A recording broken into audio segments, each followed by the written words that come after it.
entire slate of the Girl in True Crime series from Lifetime. These stories are inspired by some really real and dark stories, and it's very well written. Immediately, you can tell in the story that something is just a little bit off between Lori's relationship with her mother, Rebecca. So when you first got the script and you saw that you would have to step into a certain headspace for this dark character, how did you prepare? I was very excited when I first got this script because I couldn't put it down. I read it so quickly, and that does not happen with me. I have so many things going on that I'm always starting things, just dropping it. But this script, it was such an easy read for me. And it was exciting for me because as an actor and being able to explore different emotions and challenge myself in many ways, I love a challenge. And also being a part of a project that I know is very much about mental health and needing to get things in check for ourselves, not realizing sometimes what we put on our children that we haven't healed within ourselves. So for me, it was a story that needed to be told in order to spark more conversation. So for me, it wasn't hard to jump into it. I had an amazing co-star in Kelsey, who's just ridiculously talented. Our director was amazing. Every cast member on this project was just dope. And then at the end of the day, just making sure I talk to my family to ground myself and remind Yeah. me that I'm Kyla and that Yeah. I'm not going down the same path as Rebecca. Right. So luckily, I have a great foundation at home that if I'm feeling some type of way, my man can settle my nerves or my kids can talk to me about. But when it came about and I told my babies, I'm like, baby, I'm playing a crazy lady. And I locked Right. my baby Right. in a cellar. And my kids are like, what? Because I'm Right. like so chill and we cool. So they like, oh my. Where it allowed you to explore that different range and dynamic, and you definitely you brought it for sure. And you Thank talk you. about the topics of mental health Mhm. as women, and especially Black women. We often face some generational as well as societal violence that just goes untreated, and sometimes it's even unrecognized at the time. So how much do you think the way that Rebecca's parents raised and treated her, how do you think that really affected how she emotionally felt about her daughter and how she ended up raising her? How Rebecca was treated was ridiculous. It was a traumatic situation that we don't necessarily know about right away, Mhm. but I see it in a lot of people. They don't recognize what they experienced growing up as trauma. They think this is normal. For example, why Rebecca's like, oh, well, you act up. I'm going to do what my parents did to me. This will fix you. Right, and you Not, should be okay, you should be regardless okay. of This will how fix you. abusive it is. But Yeah, not realizing that what you experienced is not how it's supposed to go. It's not what's supposed to happen.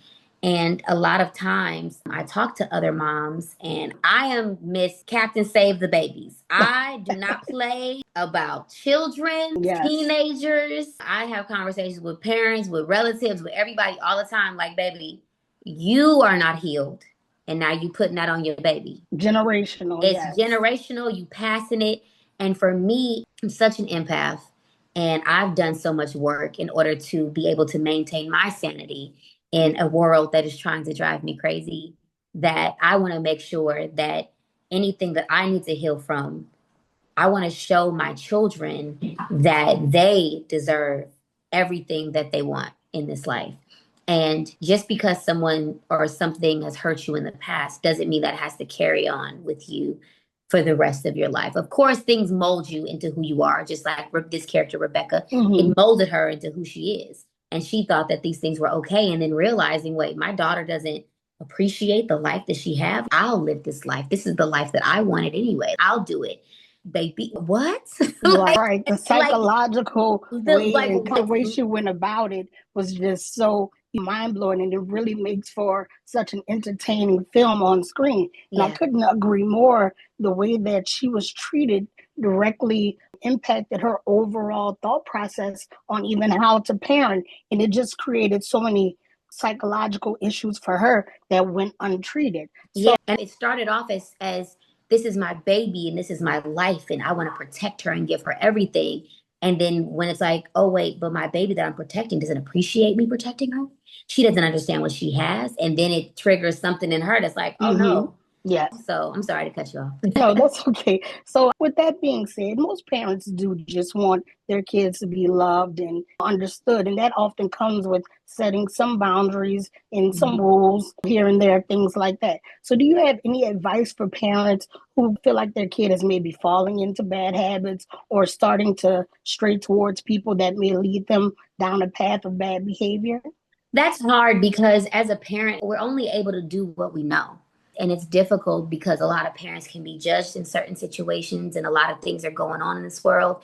And I'm not sure, the only advice that I can really give is taking deep breath and trying to communicate with your Communication children. is so, And so key. And I have three so teen boys. it's That communication factor is critical. it's so critical. And I think I've always wanted my kids to feel like, let's talk about things, let's communicate. I want you, even if I say, hey, what's wrong? You tell me, I don't know, it's not an answer, baby. I know we got to work through how you're feeling and Put what's those up. feelings into Yeah, words. but then also because a lot of times our generation, we didn't get a chance to communicate or get a chance to do some of these It was things. more sit down. It No, was don't more say sit this. down, don't Yeah. stay in the child's place, Yes, But definitely.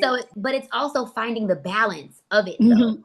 Because when you go too, I always tell people, you can't do just gentle parenting and you can't do You can't just go the too other. far to the left, You too far can't to the to the far, right. you gotta find the middle ground. You got to, but it's just having conversations and also talking to other parents and having community and recognizing that you're not doing this alone. Yes, Also, yes. because that's going to help your mental health, is understanding that other parents are experiencing things like this as well.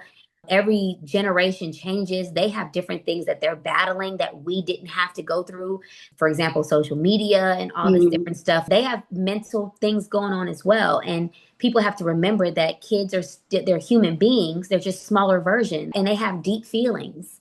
And let's not disregard their feelings. Let's talk about these things, but let's also help them heal, but also give them the tool because. Right, that they need to get to that point. And then, Correct. but then also sometimes as parents, we don't have the tools. So in order to give them the tools, we got to go heal to find the tools Yes, ourselves. yes. And that's what I Sometimes think. it's working on. Right, before you even could get to them, that's for sure. And that's why I think this film is going to resonate across different demos and with multiple people because even in the end, after everything was done to Lori, she still recognized that it was some victimization that happened or something that happened in her mother's life that caused her to be this way, even though she went about it totally wrong, of course. But recognizing, like you said, you have to heal yourself first, for sure. So, can you tell audiences just a little bit about what they can expect from Girl in the Cellar? Ooh, audiences, Girl in the Cellar is a roller coaster ride. As soon as you think what's going on, something is going to flip, something's going to change. You're going to sit back and be like, wait, is this really happening? Right. These characters are people who are just trying to live their lives and trying to love each other and don't know how to because of their lack of healing. And you never know what's going to happen. The police are everywhere. Somebody's doing press conferences. Rebecca's doing a little acting, baby. She's trying to make sure nobody finds out what she's up to. But tuning into this is definitely going to spark conversations and it's definitely going to help heal people that I think don't even recognize that they might need a little healing. And I look forward to people seeing it, enjoying it, and coming along for the roller coaster ride. And I couldn't agree more. And we want everyone to tune in to Girl in the Cellar, August 23rd on Lifetime. And thank you so much for speaking with me today. I really appreciate it. Thank you so much for joining us. I appreciate you. Thank you.